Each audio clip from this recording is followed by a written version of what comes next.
Hey guys, it's your girl Ashley Kirkwood with the Speak Your Way to Cash podcast, where we teach you how to start at the top of the speaking market instead of working your way up from the bottom. During this show, you will hear solo episodes from me, where I'll show you how I have landed and negotiated 5- and 6-figure speaking contracts and licensing deals. You'll also hear from our amazing guests who have grown enormous speaking businesses by utilizing sales and marketing principles that work. If you want to grow your speaking business, listen to this podcast, and then afterwards, head on over to ashleynicolekirkwood.shop and grab my book, Speak Your Way to Cash, How to Start at the Top of the Speaking Market Instead of Working Your Way Up from the Bottom. Ready to dive in?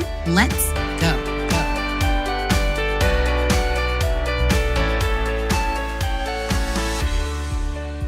Hey, it's your girl, Ashley Kirkwood. Today, we are doing a rerun episode of one of our favorite Speak Your Way to Cash podcast interviews. I know you're going to get crazy value out of this. So go ahead, listen in, and leave us a review on Apple Podcasts. Let's get into this interview. Hi, guys. It's Ashley Kirkwood with the Speak Your Way to Cash podcast. And I am honored today to be here with Jim Cathcart, who's going to tell us about his amazing career. Jim, how are you? I'm wonderful, Ashley. How are you? Good, good. So, Jim, just give us an overview of kind of your company as it stands and what are the offerings that you have currently. Okay, well, I've been a professional speaker for 43 years now, full-time, only job. Wow. And I've got 20 books that I've written, and those have been published around the world in multiple languages. I've got 7 more books in the works right now. You're writing 7 right at this moment? Yeah, but not equally. Okay. I've got 7 on the menu, and I'm getting to them bit by bit. And I've delivered 3,200 professional speeches, paid speeches, all around the world to every kind of audience you can imagine, from as few as one person. A guy was supposed to invite 20 other people, and he forgot. And when I got to the meeting after driving 130 miles one way, I found him as the only attendee, and I said, okay. I said, it's on you. I'm doing the seminar, and you're sitting there, and you're going to have to take it to those other 19 people. And he said, okay. Yeah. So we did that, and I've spoken to 13,000 people. This year, 2019, I've done 4 lecture tours of China, and I'm going back in December for number 5.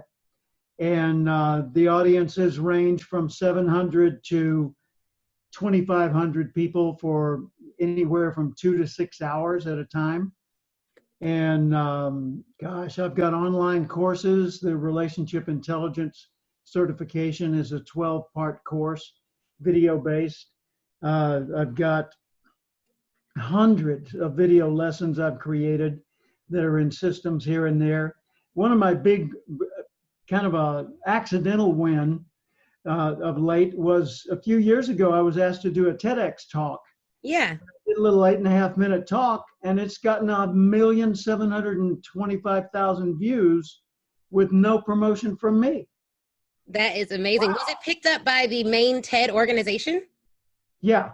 The TED and TEDx combined have about 130,000 plus videos, and this one would be in the top 200 of all of those.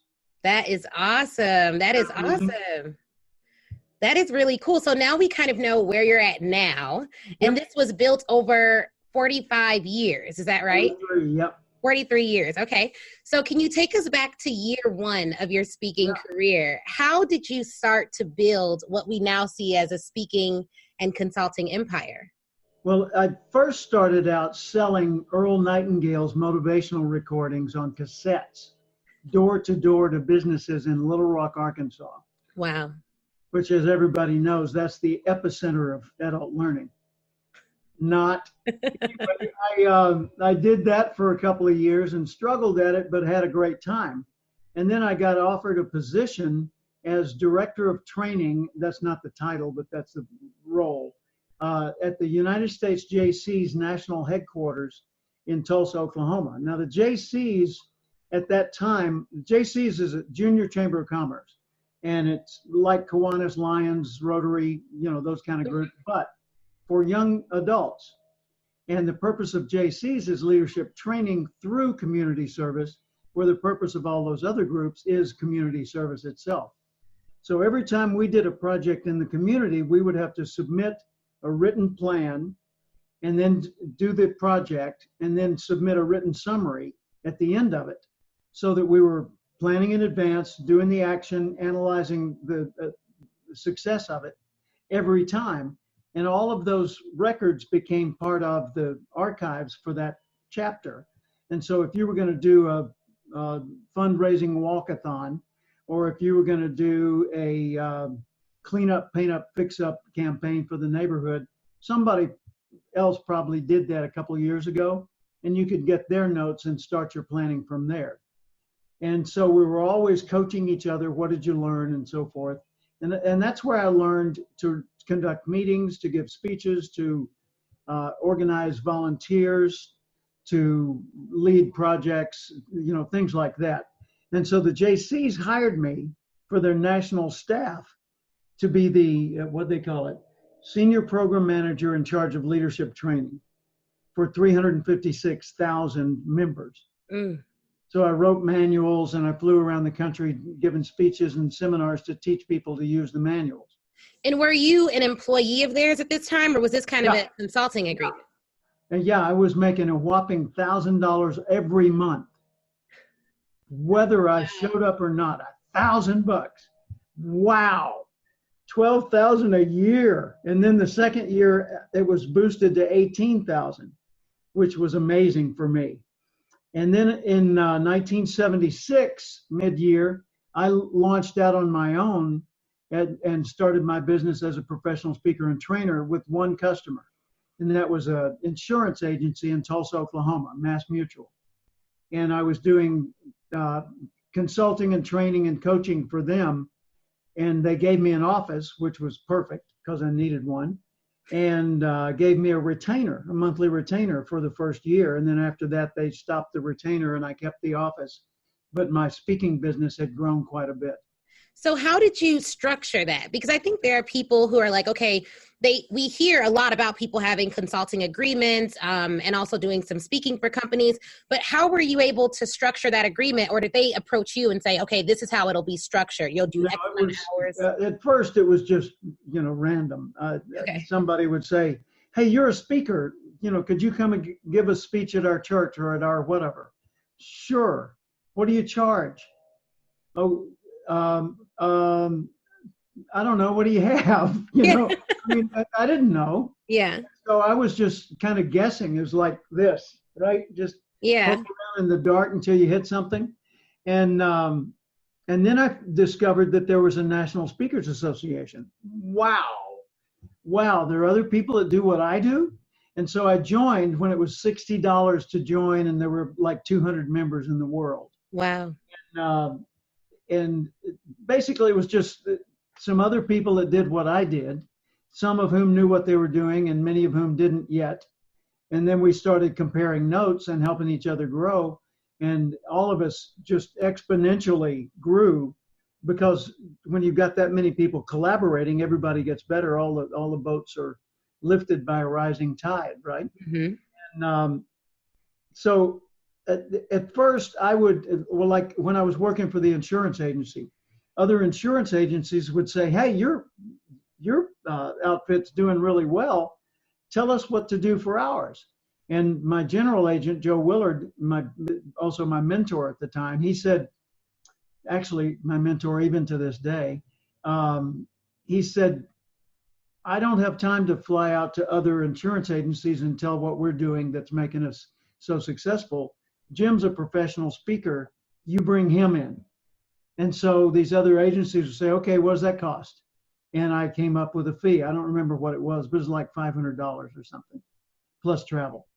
And I would go there and I'd do a seminar. And then we'd send out a letter to the other agencies saying, hey, recently Jim worked for Toledo, Tampa, San Francisco, Des Moines, Iowa. And these are the results he got. Call your colleagues who run those agencies. And if you'd like to bring Jim in for your agency, give us a call. And I ended up doing, the first year I did $18,000 in speaking fees. My wife was a secretary making 10,000. Second year, I did 28,000 in speaking fees, but she quit her job, so we didn't have that. Yeah. She was helping me a little bit. And then the third year, I made like 32,000 or more, and decided to hire a secretary. And then it went to 64,000, 89,000, 117,000, 173,000, 3, 5, etc. Grew ever since then. But it was, slow going at first. But I say slow going, it's just slow going financially. But for me, that was a big deal because I'd been making 18,000 a year until I'd won the lottery. And so when I brought in 28, even though I spent a lot of it, I thought, this is killer. I'm making so much money. And I was still, just guessing. What do you do? And my entire marketing campaign was a fold over brochure this size, 8.5 by 11 folded twice. Yeah. And a picture of me on the cover and another picture inside and a couple of testimonials and a list of the topics that I spoke on, which were motivational topics, it's sales, communication skills, self-motivation, goal setting, that kind of thing. And so I went out as a product. What I was a quote motivational speaker. Okay. I told stories and got people excited about setting goals and becoming better. And then you started in one industry, the insurance industry. Is that right? Insurance and banking. So it was financial services in the broader sense. But I would speak anywhere I could get a gig. Okay. And I would speak for free often because I figured it's better to say yes and have a new audience and get more experience and more market exposure than it was to sit home. Right. And so at first it was, they'd say, what's your fee? And I'd say, well, my typical fee is $500. And I'd wait for a second to see if I heard a gasp. And then I would say, but I would like to do this engagement for you. So tell me what your situation is. Mm-hmm. That's not a bad approach.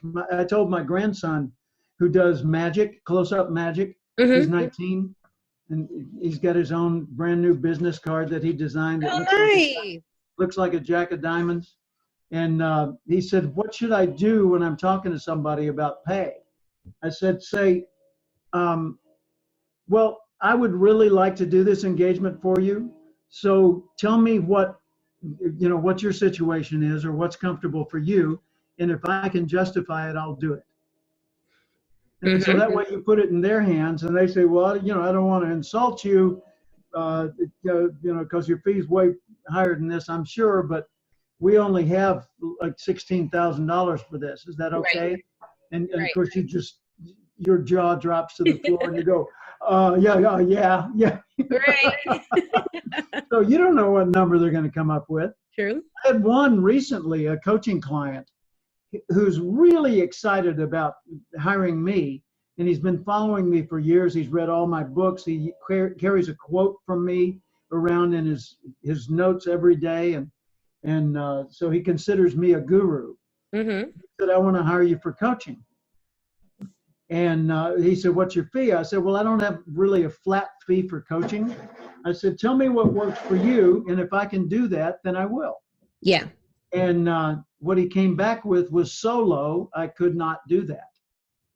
And I said, I'd love to help. Maybe there's a way we can help through phone calls or a remote video contact or something, but I can't fly to Texas and do the consulting for you for that fee. Yeah. And I also explained because I would have to turn down others. Right. Who would be offering me full fee. And that's, I've got more responsibility to my family and my creditors than that. Yeah. So that is really, really interesting. And I know that you mentioned you've done some work internationally as well. And you mentioned quite a bit. I've been around the world 3 times, and the most recent one was year before last.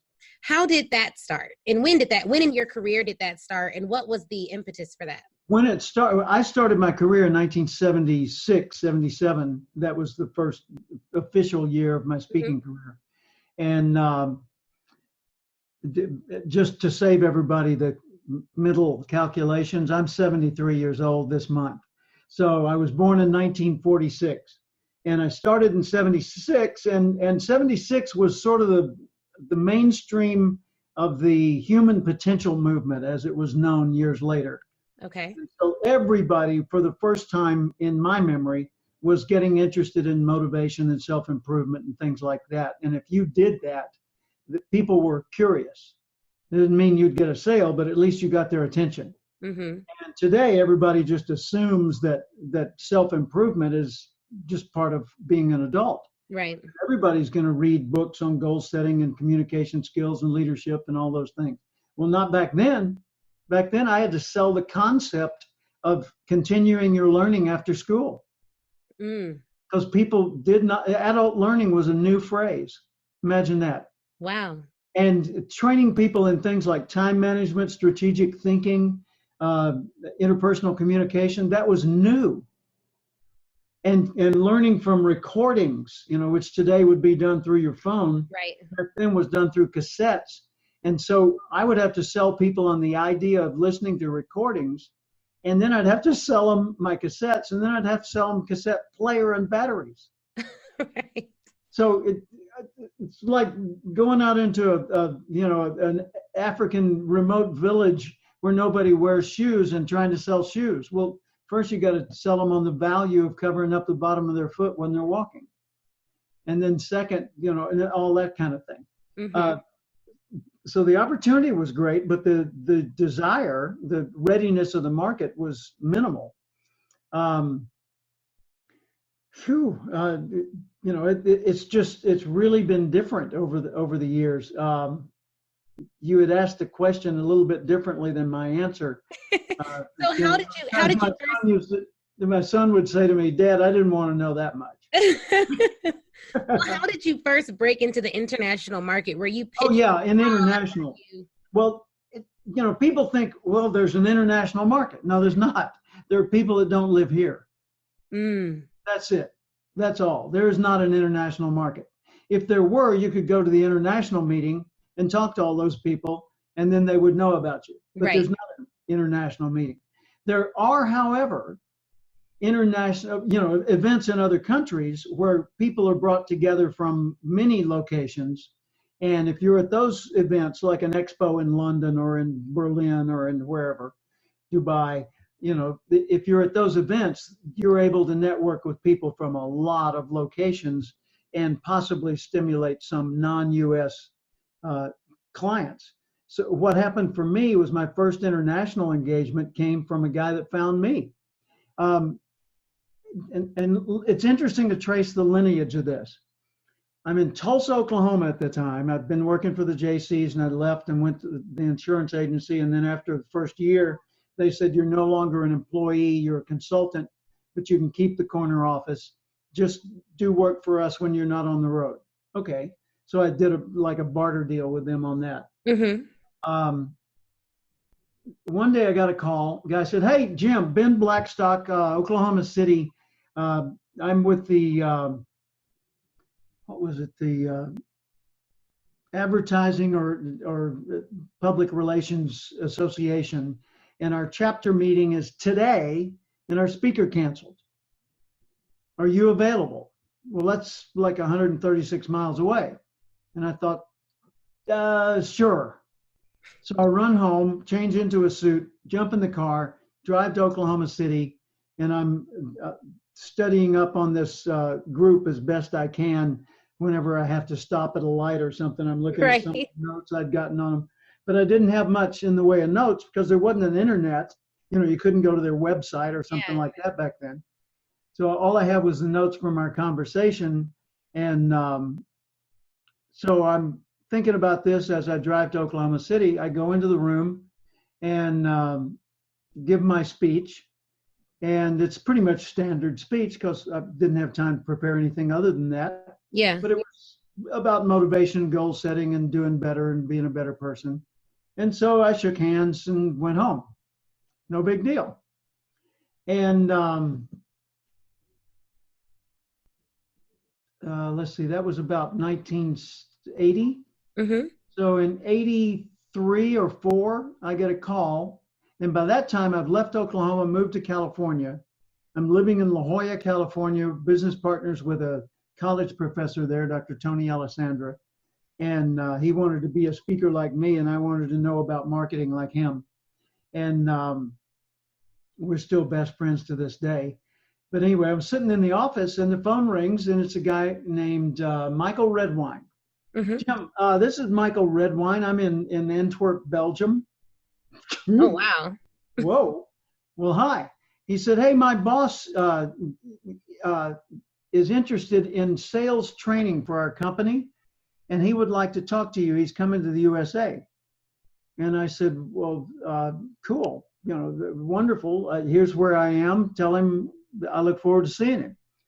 And of course, I'm naive. I'm a kid, you know, in my 30s. I don't know what I'm doing yet. I'm just guessing. But I've got some underlying knowledge that's really solid knowledge. And my partner and I at that point had written a book on sales that was doing pretty well. And we had an audio album that was published by Nightingale Conant Corporation that had gone viral and sold $3.5 million worth around the world. Wow. So that was on personality types. The first audio album ever published on personality types, which is quite noteworthy because now everybody teaches that concept. Yeah. So then I said, Michael, how'd you hear about me? He said, oh, my father-in-law. Your father-in-law? Who's your father-in-law? He said, Ben Blackstock. I said, in Oklahoma City? He said, yeah. I said, how? He said, well, you know, I was talking with him and I said, hey, I need names of sales trainers in the U.S. because we want to bring in a U.S. sales trainer to teach our people in Belgium and France and Scotland and all these places how to deal better with the American marketplace. Okay, so Peter Kuteman, his boss, comes to La Jolla, and I sit with him and we talk. And then he says, do you have any recommendations for places to go to dinner? Well, if I'd been the least bit mature and sophisticated, I would have said, certainly, join me, and I would have taken him to dinner. Nah. Completely oblivious. I said, well, I like this place and this place and this place. Have a nice day. So I, you know, stupidly go on and just live my little young, naive life. Well, a few weeks later, I get a call from Michael Redwine. He said, you're the guy. I said, what? Yeah. I said, how did I get this? He said, we want to fly you to Scotland and have you speak in Aberdeen, Scotland. And then we want to fly you to Antwerp to speak to our headquarters team there. And then you need to go to Brussels and do a seminar there. Well, if I must. Time, you were relatively young, you said, right? So you were in your 30s? Yeah, early 30s. Did you self-publish your book? No, it was published by a division of Prentice Hall. Okay. Yeah. And that was because of my college professor partner's connections in the educational community. He was able to get us consideration for that, and that helped a lot.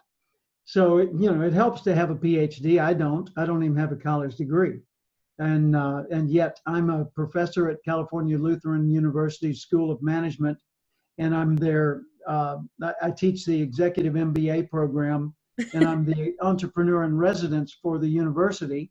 Plus, I'm an artist in residence for High Point University in North Carolina, and I served 6 years on the advisory board for the School of Business at Pepperdine University.